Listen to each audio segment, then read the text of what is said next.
El segundo punto de controversia que queremos tratar respecto a la doctrina del Espíritu Santo es acerca de su deidad. Acerca de su deidad. La ocasión anterior consideramos la personalidad del Espíritu Santo y en esta ocasión vamos a tratar la deidad del Espíritu Santo. Alguno dirá, pero ¿por qué la deidad si es claro que el Espíritu Santo es Dios? Bueno, damos gracias al Señor que le sea claro para usted. Sin embargo, hay muchas personas que consideran que el Espíritu Santo no es Dios. Algunos piensan que el Espíritu Santo es una mera fuerza activa, como veíamos, que dicen que es la fuerza activa de Jehová. Y algunos otros no creen, pues, evidentemente que sea Dios, negando la doctrina de la Trinidad, por ejemplo. Ellos aceptan la deidad del Espíritu Santo, pero solo en función de que dicen ellos es el Padre y ya. Y como el Padre es Dios, entonces tendría que serlo. Sin embargo, ya que hemos visto la personalidad que distingue al Espíritu Santo del Padre y del Hijo, ahora con la ayuda del Señor vamos a tratar de demostrar la deidad del Espíritu Santo. Y nuestro esquema para el día de hoy van a ser los 5 aspectos o las 5 formas en que vamos a probar, si el Señor nos concede, que el Espíritu Santo es una persona divina. Así que vayamos a nuestra primera forma en que vamos a comprobar estas cosas, y la primera manera en que vamos a demostrar que el Espíritu Santo es una persona divina es porque en primer lugar procede del Padre y del Hijo. La primera razón y la primera forma es que el Espíritu Santo procede del Padre y del Hijo. Acompáñenme por favor al Evangelio de nuestro Señor Jesucristo según Juan capítulo 15 en el versículo número 26. Juan capítulo 15, versículo 26 nos habla de estas cosas, dice la palabra del Señor. Pero cuando venga el Consolador, a quien yo os enviaré del Padre, el Espíritu de verdad, el cual procede del Padre, Él dará testimonio acerca de mí. La ocasión anterior leíamos un versículo paralelo a este, ¿se acuerdan? El capítulo 14, también el mismo versículo 26.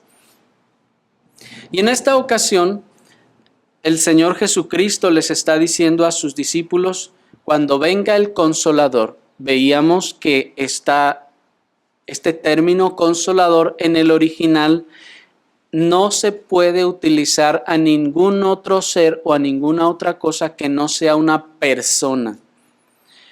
Vimos también cómo el Señor está distinguiendo aquí al Consolador, a la persona del Espíritu, del Padre, pues el Padre está enviando a esta persona, al Espíritu de verdad. Y noten que ahora nos dice el Señor, el cual procede del Padre. Miren entonces cómo nuestro Señor Jesucristo está declarando que el Espíritu Santo procede del Padre. Y esta es la doctrina entonces que se conoce como la expiración del Espíritu Santo o la doble procesión del Espíritu Santo. Que el Espíritu Santo procede del Padre y del Hijo, como nos dice el texto, se conoce en la teología como la doctrina de la expiración del Espíritu Santo.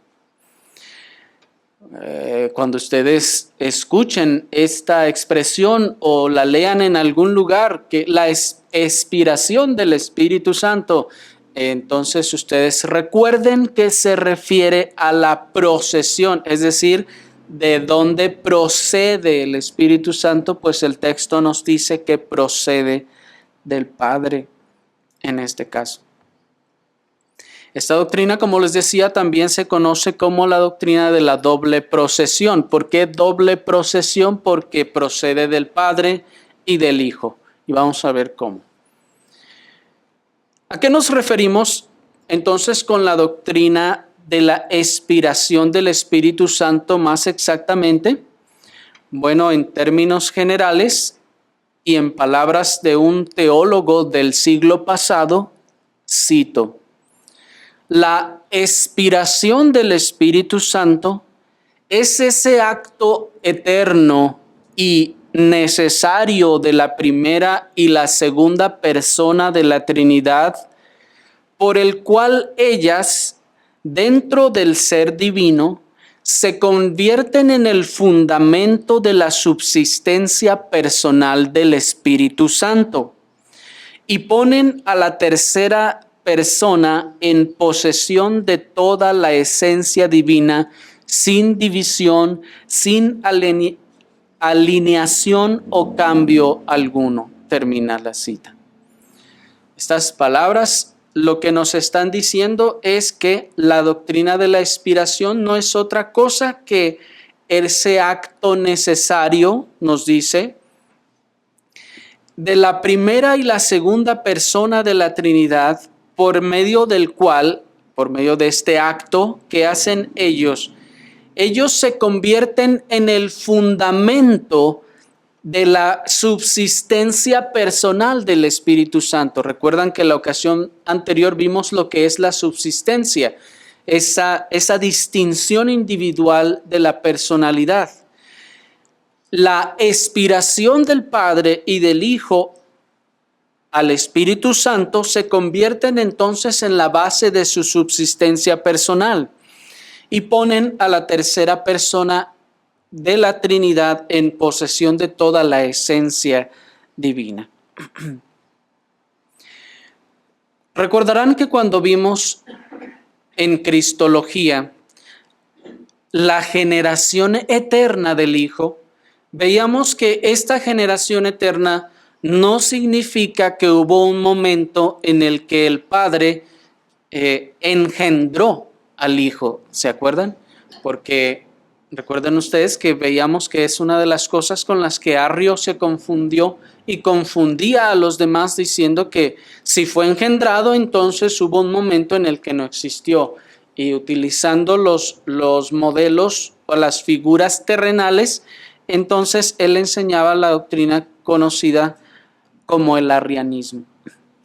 Sin embargo, veíamos cómo esta generación eterna se expresa así porque no es que ocurrió en el tiempo, sino que es algo que ocurrió en la eternidad, que no tiene principio ni tiene fin. Algo semejante sucede con el Espíritu Santo, mas en este caso no es por generación eterna, sino por expiración eterna. Ahorita vamos a ver cómo es esa expiración. Pero quiero decir entre paréntesis primero que esta doctrina fue enseñada y sostenida por la Iglesia desde el primer siglo. Los padres y doctores de la Iglesia como Ambrosio, Jerónimo y Agustín la enseñaron y la sostuvieron. Incluso Atanasio dijo, cito: el Espíritu Santo no hecho, ni creado, ni engendrado, sino procedente del Padre y del Hijo. ¿Se fijan la distinción que hace Atanasio? Recuerden ustedes la batalla que sostiene Atanasio contra el arrianismo. También dice Cirilo de Alejandría, ¿se acuerdan de Cirilo de Alejandría? Que estuvo en el concilio precisamente contra el arrianismo. Cirilo de Alejandría, en la epístola que aprobó el concilio de Calcedonia, ¿se acuerdan? Dice él: cito, se llama Espíritu de verdad y fluyó de él, como en último término de Dios Padre. Termina la cita. Es por ello que en la declaración del Concilio V se afirmó, cito nuevamente, seguimos a todos los santos padres y doctores de la Iglesia, Atanasio, Hilario, Basilio, Gregorio el teólogo y Gregorio Niceno, Ambrosio, Agustín, Teófilo, Juan de Constantinopla, Cirilo, León, Próculo, y admitimos todo lo que acerca de la fe ortodoxa expresaron, que el Espíritu Santo viene del Hijo lo mismo que del Padre. Termina la cita. Así que, hermanos, esta no es una doctrina nueva, ni es una doctrina católica como muchos en el evangelicalismo piensan, sino que es una doctrina cristiana. Desde el primer siglo, hermanos, ya se sostenían estas cosas. La procesión o expiración es la propiedad personal que distingue al Espíritu del Padre y del Hijo, mientras que la generación eterna del Hijo tiene lugar solamente a través del Padre. La expiración sucede a través del Padre y del Hijo. Y en ese sentido hay un orden lógico en la Trinidad, mas como vimos en los decretos de Dios, el orden no es temporal, sino es un orden lógico. Este orden lógico entonces coloca al Padre como Padre, por eso veíamos la ocasión anterior que se llama Padre, porque es el origen de todo aún en la Trinidad. El Padre entonces engendra al Hijo y el Hijo y el Padre expiran al Espíritu Santo. Por lo que se admite que la generación eterna, en el caso del Hijo, comunicó la participación al Hijo en el ser divino. Y es así, la participación de los atributos divinos y ese atributo que le confiere la capacidad de la expiración. Y es así como a través de la generación el Hijo recibe el atributo necesario para la expiración del Espíritu Santo, de modo que ambos pueden expirar el Espíritu Santo. Yo sé que estoy usando mucho esta palabra expirar, pero ahorita vamos a ver lo que el texto, la Escritura nos dice sobre esto. Ahora bien, algunos han tratado de negar que nuestro texto de Juan 15:26 esté señalando la expiración del Espíritu Santo, alegando que este texto se está refiriendo más bien al envío temporal del Espíritu Santo. Miren el texto, dice el 26. Pero cuando venga el Consolador, a quien yo os enviaré del Padre, el Espíritu de verdad, el cual procede del Padre, Él dará testimonio acerca de mí. Muchos dicen, no, pero es que mira, está hablando de que el Espíritu va a ser enviado. Por lo que esta palabra proceder se refiere no a la expiración del Espíritu, sino que se refiere a que el Padre lo va a enviar. E incluso, hermanos, algunos teólogos aún reformados se inclinan a pensar estas cosas. Es decir, ellos dicen, sí, estamos de acuerdo con la doctrina de la expiración del Espíritu Santo, pero no pensamos que este versículo trata de eso. Sin embargo, hermanos, todos los padres y doctores de la iglesia que citaban este versículo como el fundamento de la expiración o procedencia del Espíritu Santo. Además, hermanos, debemos reconocer que en los versículos inmediatamente precedentes, donde se menciona el envío temporal del Espíritu Santo, en las Escrituras aquí se encuentra la palabra enviar. A quien yo enviaré, dice el texto, ¿se fijan? A quien yo enviaré del Padre. Cuando se está refiriendo a enviar la labor temporal que el Espíritu Santo iba a llevar a cabo, se utiliza la palabra enviar. Sin embargo, luego se utiliza el término proceder, que es más bien lo que está señalando de dónde procede el Espíritu Santo. Pues el texto no dice,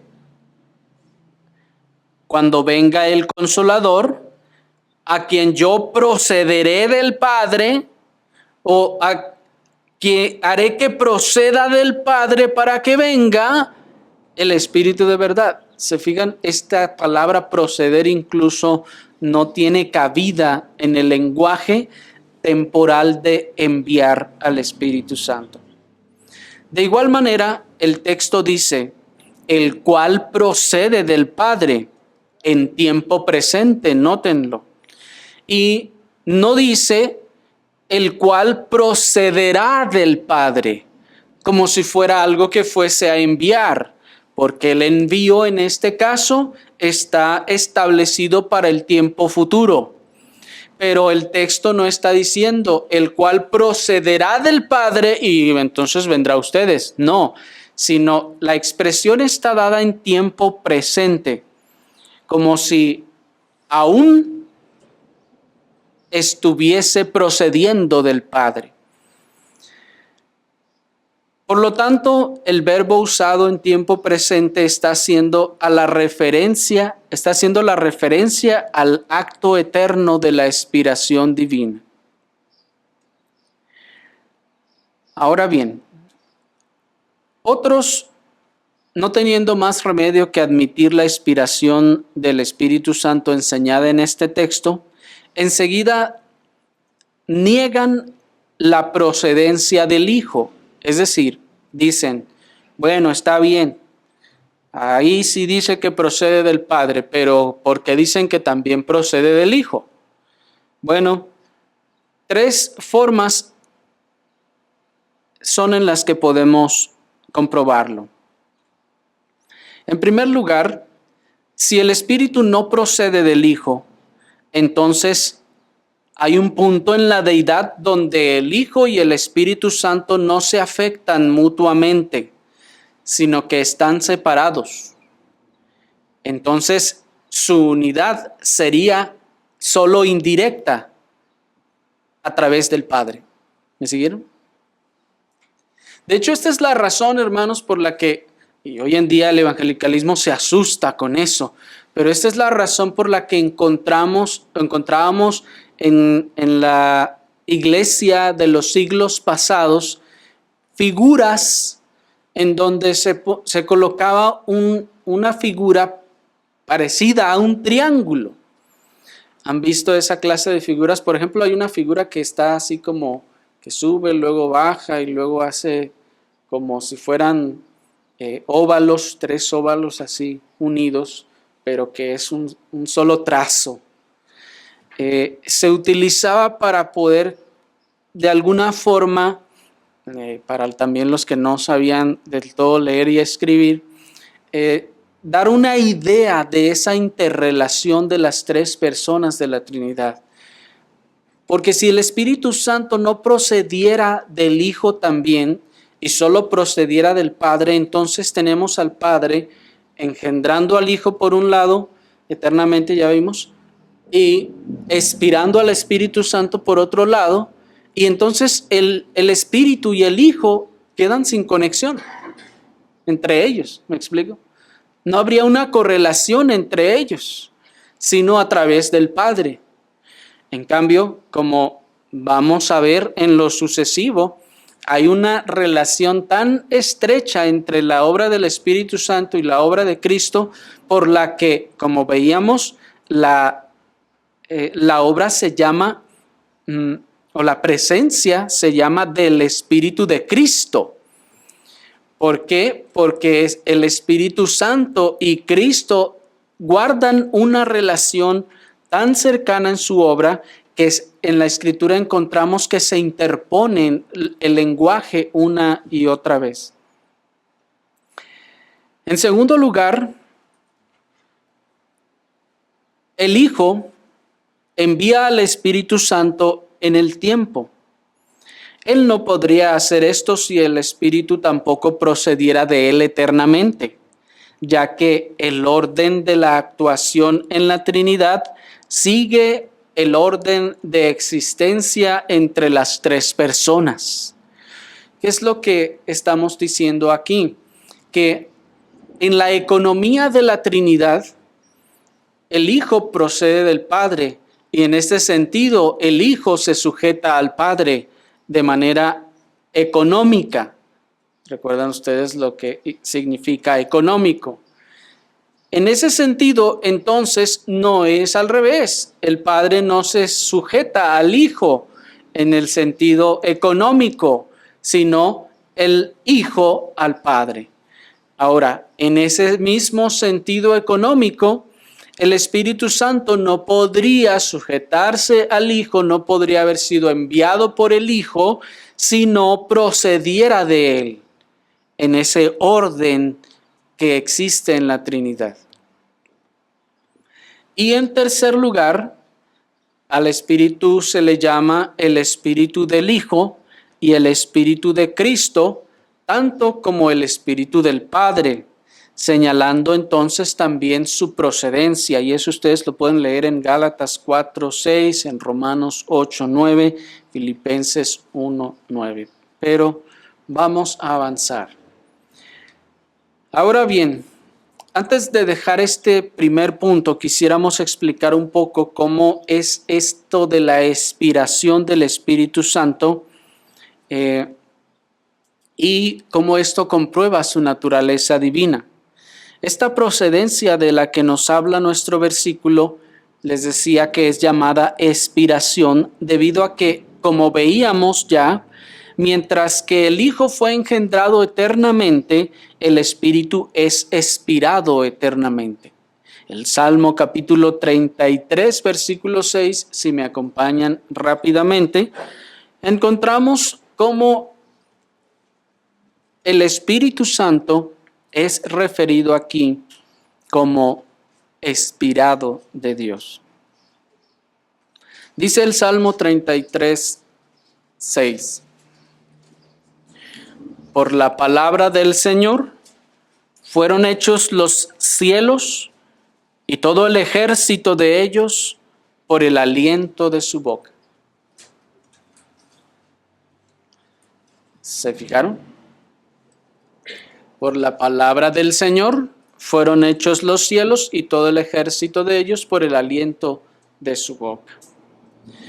Como vimos en otra oportunidad, la creación ex nihilo no significa que el aliento que salió de la boca de Dios al dar la orden se transformó en la materia. ¿Se acuerdan? Porque tal cosa sería inconsistente con la inmaterialidad de Dios. Dios es espíritu, ¿no nos dice la Escritura? ¿Eso qué significa? Veíamos la ocasión anterior, espíritu, en el sentido que es espiritual, significa que es inmaterial. Al ser inmaterial, entonces, este aliento no es un viento material. Veíamos en la introducción a la doctrina del Espíritu Santo cómo este término ruaj bien se ha traducido como viento, bien se traduce como espíritu, pero es tomado y no se inventó otra palabra distinta para distinguir al espíritu y al viento, dadas sus propiedades. Pero es una manera, es una metáfora que se utiliza para expresar la inmaterialidad del ser divino. De manera entonces que cuando la Escritura nos dice y nos habla del aliento de la boca del Señor, no debemos pensar en un aliento como el nuestro, porque eso es antropomorfizar a Dios. Y Dios no tiene boca ni tiene nariz, de manera que entonces cuando el texto nos dice, y todo el ejército de ellos por el aliento de su boca, si es espíritu y no tiene boca, entendemos que esto es una metáfora. Es una metáfora de qué? De la obra que el Espíritu Santo en este caso está haciendo. Porque repito, la creación ex nihilo implica que no hay materia preexistente. Y si el aire que sale, si saliera literalmente como se cree en muchos lugares, saliera aire literalmente y ese aire o aliento se convirtiera en materia, entonces ya no es ex nihilo. Tiene una base de transformación, que en este caso es el viento. ¿Me explico? Bien. Lo que pasó entonces es que cuando el Salmo habla del ruaj, del espíritu de su boca, está haciendo referencia a la expiración del Espíritu Santo desde el Padre, nos dicen los teólogos. Recuerden lo que ya nos había dicho, por ejemplo, el teólogo y pastor puritano John Owen, cito, él explica este texto y nos dice, es como el aliento vital del hombre, emana continuamente de él y sin embargo nunca se separa del todo de su persona, ni la abandona. Del mismo modo, el Espíritu del Padre y del Hijo procede de ellos por una continua emanación divina y sin embargo permanece como uno de ellos. Por esta razón, siendo el soplo de Dios la subsistencia del Espíritu Santo en una emanación eterna del Padre y del Hijo, nuestro Salvador significó la comunicación de sus dones a sus discípulos, soplando sobre ellos en Juan 20:22. Y por esta razón, en nuestra creación, al principio se dice de Adán que Dios sopló en su nariz aliento de vida. Termina la cita. Lo que el puritano nos está diciendo, hermanos, es que esta es una expresión, es una metáfora, una forma en la que el Señor nos está diciendo cómo se comunica el Espíritu. O en el caso del hombre, por ejemplo, la vida.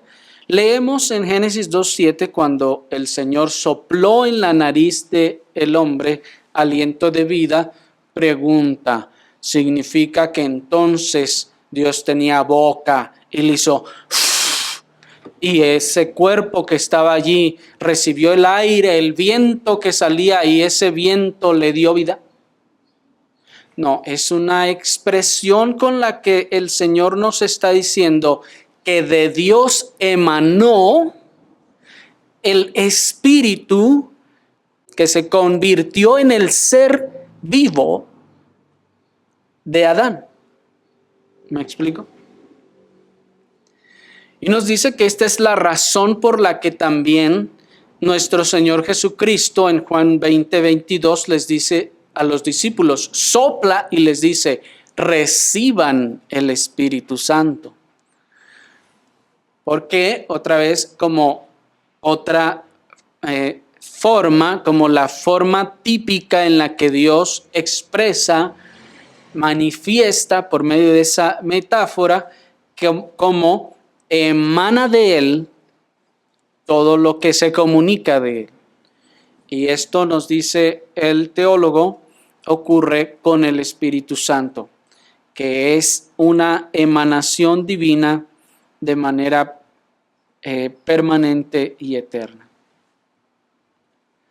De manera que si tenemos en cuenta que en Génesis 2:7, el soplo de vida se refiere a la comunicación de vida al hombre.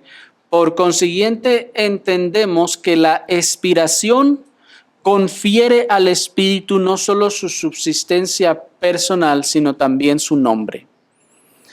Es decir, que así como ocurre en Adán, que al expresarse que el soplo que da Dios le da el ser, así también en el Salmo 33:6 que leímos, ese aliento de vida que sale de Dios es la expiración que confiere al Espíritu Santo, así como confirió a Adán el ser subsistente, confiere al Espíritu Santo también su ser subsistente. Y aquí es necesario aclarar que no es que Dios se vale de figuras humanas para revelarnos sus relaciones en su ser trino, sino que al contrario, las figuras humanas son el reflejo o la imagen y la semejanza de lo eterno. Porque así como el matrimonio, por ejemplo, no es que el Señor mira que el hombre empezó a casarse y dijo, esa figura me gusta para expresar a Cristo y la iglesia. No, eso fue al revés. Cristo y la iglesia, la relación de Cristo y la iglesia son la base, son el modelo eterno del cual se produce el matrimonio aquí en la tierra. Nos dice un teólogo del siglo pasado, cito, si el aliento o espíritu de una persona fuera soplado a otra, eso implica al mismo tiempo que hay una similitud entre la vida que así se origina y la vida de la que emana la expiración. Así que entre el Espíritu Santo, el Hijo y el Padre, además de la unidad del ser, también hay una semejanza entre las personas con el resultado de que cada uno es la imagen del otro. Termina la cita. Es más o menos claro, ¿no? Este teólogo, que si usamos esa imagen, esa figura, entonces, y una persona pudiera, no es posible, pero pudiera inspirar a otra, sería entonces semejante. De hecho, esa es la razón por la que nos dice el texto que cuando es soplado en Adán el ser, él viene a ser a imagen y semejanza de Dios. Esa imagen y semejanza se adquiere a través de esa expiración. El Espíritu Santo, que es expirado del Padre y del Hijo, adquiere entonces de ellos la semejanza en su ser y le es comunicado también su naturaleza, como veíamos al principio. Pero alguno dirá, pero si el Espíritu Santo tiene su existencia personal en el Hijo, quien a su vez tiene la suya en el Padre, ¿no representa eso entonces un menoscabo de la deidad del Espíritu Santo? Es decir, ¿no le coloca como en un tercer nivel, menoscabando su dignidad o su naturaleza divina? Respondemos que no. No, porque mediante la expiración el Espíritu Santo no recibe, dice un teólogo, no recibe su deidad, sino su subsistencia personal. Y al recibir esa subsistencia personal, entonces se le hace partícipe al mismo tiempo de la única sustancia del ser divino, la cual es indivisible. Espero que haya quedado más o menos claro. La segunda forma en la que comprobamos la deidad del Espíritu Santo es porque se le identifica como Dios. Se le identifica como Dios. El Espíritu Santo es llamado expresamente Dios en Hechos 5, 3 y 4. Dice Hechos 5, 3 y 4. Se los leo para que vayamos más rápido. Y dijo Pedro, Ananías, ¿por qué llenó Satanás tu corazón para que mintieras, dice, al Espíritu Santo y sustrajeras del precio de la heredad. Y dice el 4, reteniéndola no se te quedaba a ti y vendida no estaba en tu poder. ¿Por qué pusiste esto en tu corazón? No has mentido a los hombres, sino a Dios. Este texto entonces nos está diciendo que es la misma persona la que es objeto del pecado de Ananías. Se expresa tanto en el versículo 3, hablando de que se ha tratado de mentir al Espíritu Santo, y luego en el versículo 4 dice, no has mentido a los hombres, has mentido a Dios. De donde entonces recogemos que el Espíritu Santo es Dios expresado ahora como Dios en el versículo 4. Asimismo, en Levítico 26, 11 y 12, se predijo a nombre de Dios su futura morada entre su pueblo. Mientras que el apóstol Pablo, citando este pasaje en 2 Corintios 6, 16, habla de la iglesia como el templo del Dios viviente, con quien habita la persona del Espíritu Santo. Es decir, aquí encontramos otro pasaje en donde Dios está diciendo, está prediciendo o anticipando a nombre de Dios que Dios estaría morando entre su pueblo, y quien mora ahora en la era neotestamentaria entre su pueblo, el Espíritu Santo. En tercer lugar, comprobamos la deidad del Espíritu Santo porque el Espíritu Santo, según la Escritura, posee atributos divinos. La Escritura nos enseña claramente que el Espíritu Santo posee perfecciones o atributos divinos, es decir, de la deidad. Hay muchos, solo vamos a mencionar 4. El primero de ellos es eternidad. Hebreos 9:14 nos habla del Espíritu eterno. Si es eterno, no está hablando de la misma eternidad como la del alma del hombre, sino que es eterno como Dios. Por lo tanto, debe ser Dios. Otro de los atributos básicos de Dios es la omnipresencia.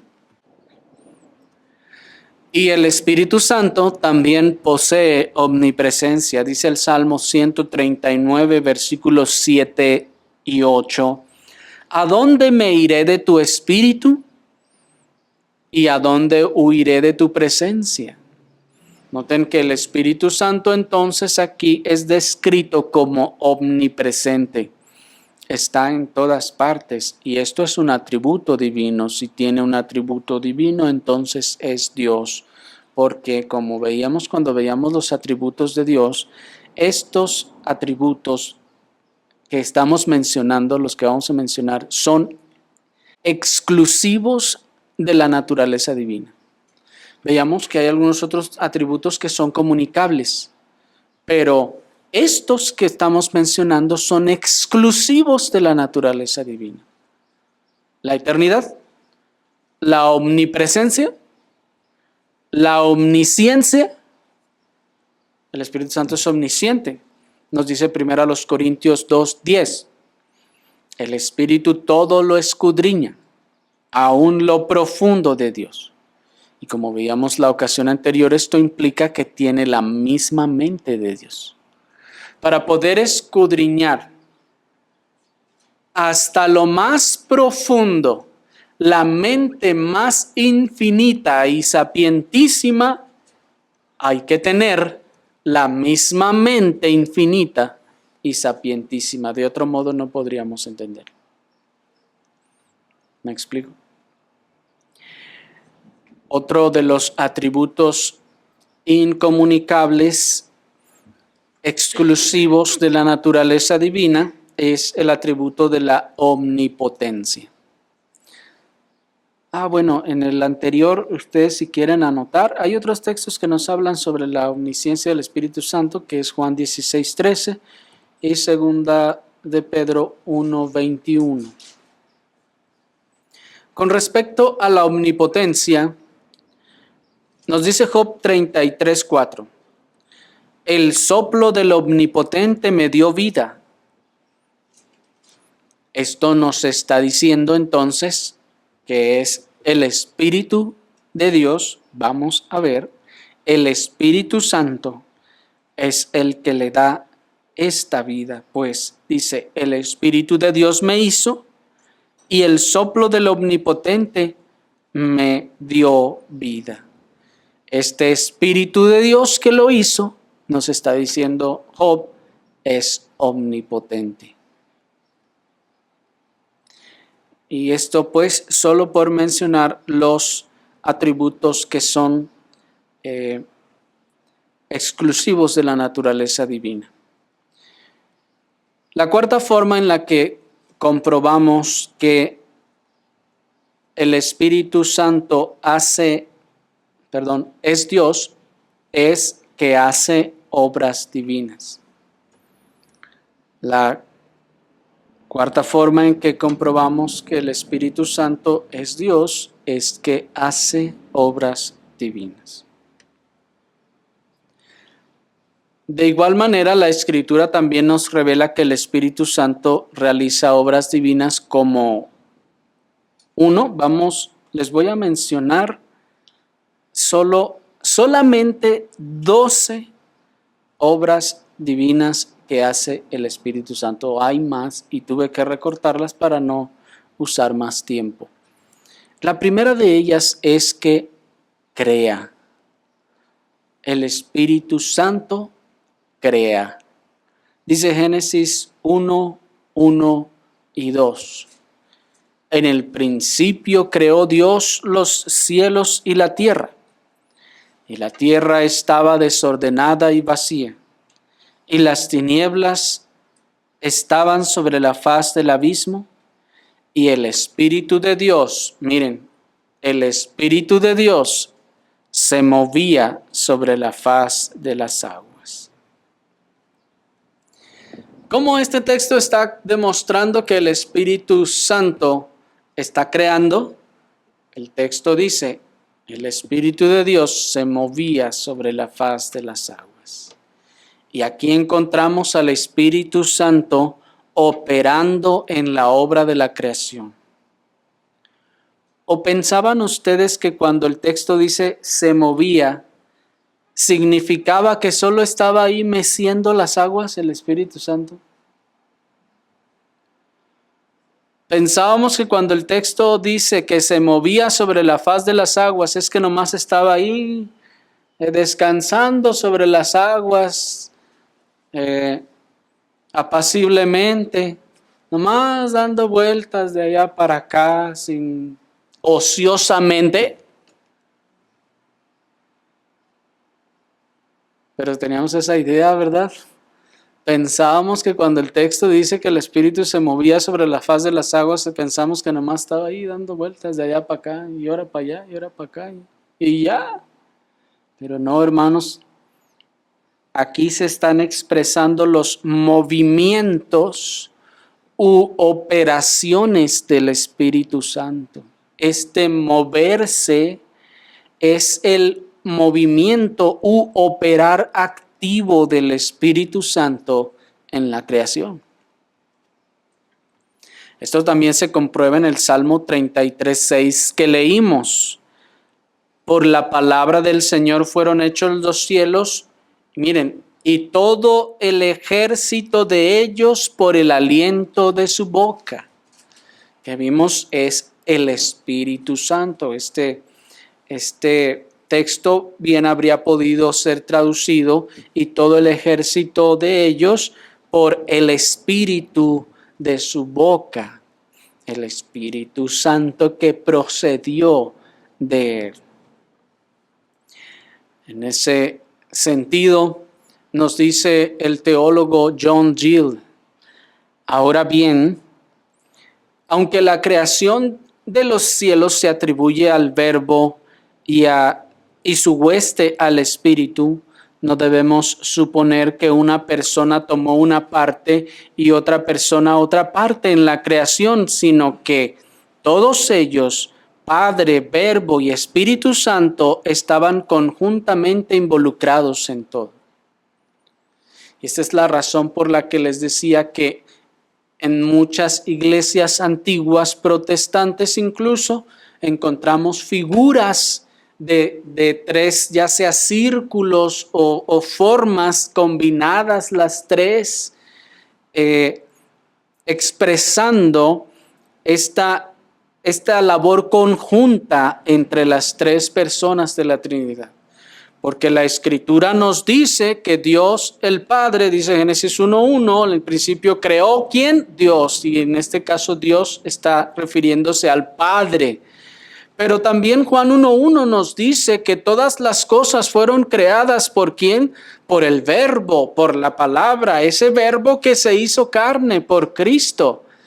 Y ahora encontramos también que el Espíritu Santo, nos dice Job 33:4, el Espíritu de Dios me hizo y el soplo del Omnipotente me dio vida. Entonces noten que la creación es atribuida al Padre, al Hijo y al Espíritu Santo.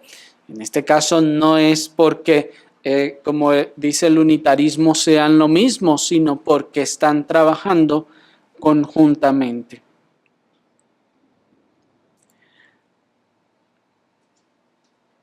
La creación es un acto del poder divino, el más elevado de los actos del poder divino del que somos capaces de percibir. Y es también un efecto de la sabiduría y la voluntad del que crea. Y si esto se le atribuye al Espíritu Santo, ineludiblemente el Espíritu Santo tiene que ser Dios. Es decir, tiene que tener atribuciones divinas. La deidad del Espíritu Santo también se demuestra en otros actos u obras divinas, como por ejemplo que el Espíritu preserva y renueva la creación, nos dice el Salmo 104:30. Envías tu Espíritu, son creados. ¿Se fijan? Envías tu Espíritu, son creados por el Espíritu Santo. Y luego dice, y renuevas la faz de la tierra. Se necesita el poder de la deidad para hacer estas obras. El Espíritu Santo entonces es una persona divina. En tercer lugar, el Espíritu Santo también realiza milagros, dice Mateo 12:28. Pero si yo por el Espíritu de Dios echo fuera a los demonios, dice el Señor, así el Espíritu Santo también realiza milagros. ¿Por qué? Porque es divino. Primero los Corintios 12:4 nos dice, hay diversidad de dones, pero el Espíritu es el mismo. ¿Por qué? ¿O qué tiene que ver esto con los milagros? Porque uno de los dones que se habían dado para esa época de la inauguración de la era neotestamentaria era precisamente el ejecutar los milagros. Entonces, si el Espíritu Santo es el que da esa gracia, entonces Él es quien está haciendo todos esos milagros, nos dice el texto. El Espíritu es el mismo. Es ese mismo Espíritu que opera aquí haciendo milagros, opera acá haciendo esta otra cosa. Y Lucas 1:35 nos dice del más prominente milagro en el inicio del Nuevo Testamento, que es la concepción o la encarnación de nuestro Señor Jesucristo. La cuarta obra que el Espíritu Santo hace, que es divina, es que el Espíritu Santo regenera. Dice Juan 3:5-6, el que no naciere de agua y del Espíritu no puede entrar en el reino de Dios. ¿Quién es el que produce el nuevo nacimiento? El Espíritu Santo. ¿Y qué es la regeneración? Vimos ya, es la implantación de vida. ¿Se fijan? Para poder hacer eso debe tener deidad. También nos dice Tito 3:5, por el lavamiento de la regeneración y por la renovación en el Espíritu Santo. El Espíritu Santo entonces regenera, renueva, y esto es una obra divina. La quinta obra divina es que el Espíritu resucita. Dice Romanos 8:11. Y si el Espíritu de aquel que levantó de los muertos a Jesús mora en vosotros, diciéndonos entonces que el Espíritu Santo levantó de los muertos a Cristo Jesús. Así el Espíritu Santo resucita, y esto es una obra divina. Y también se suele citar Ezequiel 37 con respecto a la narrativa de aquellos huesos secos que reciben vida por la profecía y el Espíritu del Señor.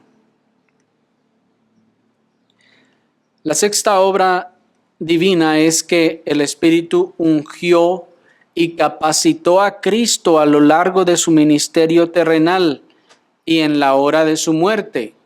Eso ustedes lo pueden leer en Isaías 11:1 y 2. Ya leíamos que el Espíritu reposó sobre él. Isaías 42:1 al 3, Isaías 61:1 al 2, Mateo 12:28, Lucas 4:1 al 18, Juan 1:32 y 33, Juan 3:34, Hechos 10:38, Hebreos 9:14. Y hermanos, no es nuestro objetivo llenarnos de textos. La séptima obra divina del Espíritu es que el Espíritu inspiró las Escrituras. Y esto también es, hermanos, aceptado por la gran mayoría en lo que se hace llamar cristianismo. Podemos encontrarlo en Juan 14:26, en Juan 16, 13 y 14, en Efesios 6, 17, en 1 de Pedro 1, 11, en 2 de Pedro 1, 20 y 21, y así.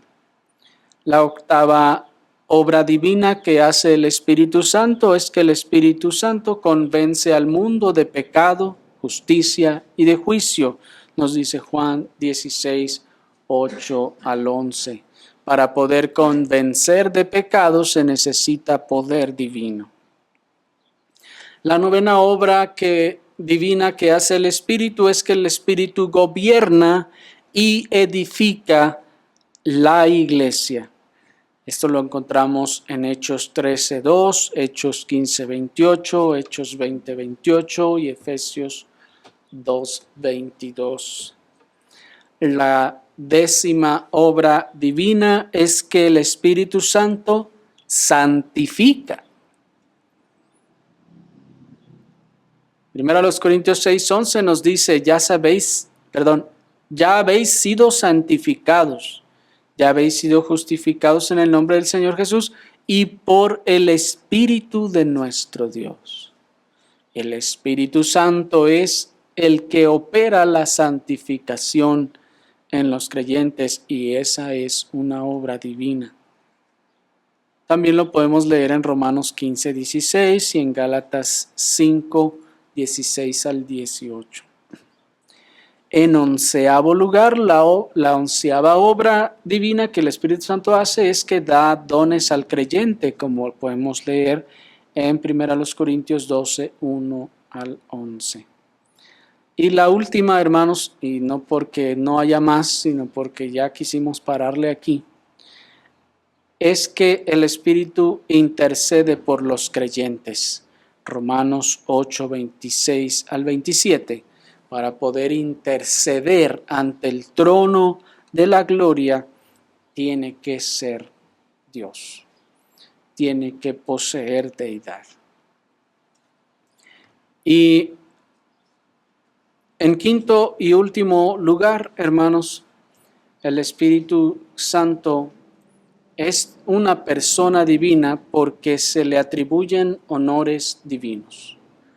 Porque en la Escritura se le atribuyen honores divinos. Dice 1 Corintios 6, 19 y 20. ¿O ignoráis que vuestro cuerpo es el templo del Espíritu Santo, el cual está en vosotros, el cual tenéis de Dios, y que no sois vuestros? Porque habéis sido comprados por precio. Miren, glorificad pues a Dios en vuestro cuerpo y en vuestro espíritu, los cuales son de Dios. Observen la relación. Dice el texto, si el Espíritu está en vosotros, luego nos dice el siguiente versículo, glorificad pues a Dios el Espíritu Santo en vuestro cuerpo. ¿Por qué? Porque está hablando del mismo cuerpo. Si el Espíritu está en vosotros, en vuestro cuerpo, entonces glorifíquenle en vuestro cuerpo. ¿A quién? Pues al que está en vuestro cuerpo, al Espíritu Santo. Pero el versículo 20 le llama Dios. De manera entonces que si el Espíritu Santo debe ser glorificado es porque es Dios. De otra forma, sería idolatría. Dice Mateo 28, 19 también. Por tanto, id y haced discípulos a todas las naciones, bautizándolos en el nombre del Padre y del Hijo y del Espíritu Santo. ¿Cómo esto manifiesta que se le está dando honor divino al Espíritu Santo? Pues como vimos la ocasión anterior, al ser bautizados y profesar en el Espíritu Santo, también junto con el Padre y junto con el Hijo, se le está dando honores de deidad al Espíritu Santo, porque veíamos que hay un compromiso de honra y obediencia a las tres personas que son mencionadas en la fórmula bautismal. Romanos 9:1 nos dice, verdad digo en Cristo, no miento y mi conciencia me da testimonio en el Espíritu Santo. ¿Cómo esto está dando honores divinos al Espíritu Santo? Pues que aquí el apóstol está jurando. ¿Se fijan? Dice el apóstol, verdad digo en Cristo, no miento, y mi conciencia me da testimonio en el Espíritu Santo. ¿Qué dice el tercer mandamiento? Que no juremos por nadie, por nada que no sea Dios. Si el apóstol aquí está haciendo virtualmente un juramento, porque ya veíamos en los juramentos, para hacer un juramento no se necesita decir lo juro, no se necesita decir eso.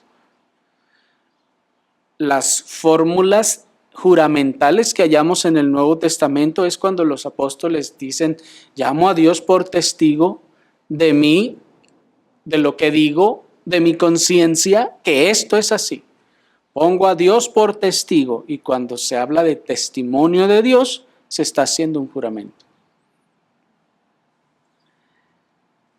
Dice Apocalipsis 1:4, Juan, a las 7 iglesias que están en Asia, gracia y paz a vosotros del que es y que era y que ha de venir, y de los 7 espíritus que están delante de su trono.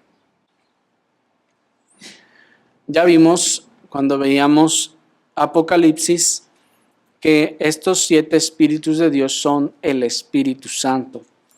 De manera que aquí Juan está saludando, no solo está saludando en nombre de Cristo, sino también en nombre del Espíritu Santo. Esto entonces atribuye al Espíritu Santo un honor igual al de Cristo. Ahora bien, una última prueba de los honores divinos que recibe el Espíritu Santo es que cometer pecado contra el Espíritu Santo es el pecado que la Escritura trata con mayor severidad, al grado de llamarle pecado imperdonable. Pues dice Mateo 12, 31 y 32. Por tanto os digo, todo pecado y blasfemia les será perdonado a los hombres, mas la blasfemia contra el Espíritu Santo no les será perdonada. ¿Se fijan? Y miren lo que dice el 32. A cualquiera que dijera una palabra contra el Hijo del Hombre. ¿Quién es el Hijo del Hombre? Cristo, ya veíamos que es uno de sus títulos. Le será perdonado. Pero el que hable contra el Espíritu Santo no le será perdonado ni en este siglo ni en el venidero. Qué impresionante es eso, ¿no les parece? Aquí el Señor está incluso dignificando más al Espíritu por sobre él en cuanto a las ofensas. Dice, oféndanme a mí y les será perdonado. Evidentemente si vienen en fe y en arrepentimiento, ¿verdad? Pero contra el Espíritu Santo no les será perdonado. Esto entonces nos indica que debe ser Dios. Oremos, hermanos, al Señor.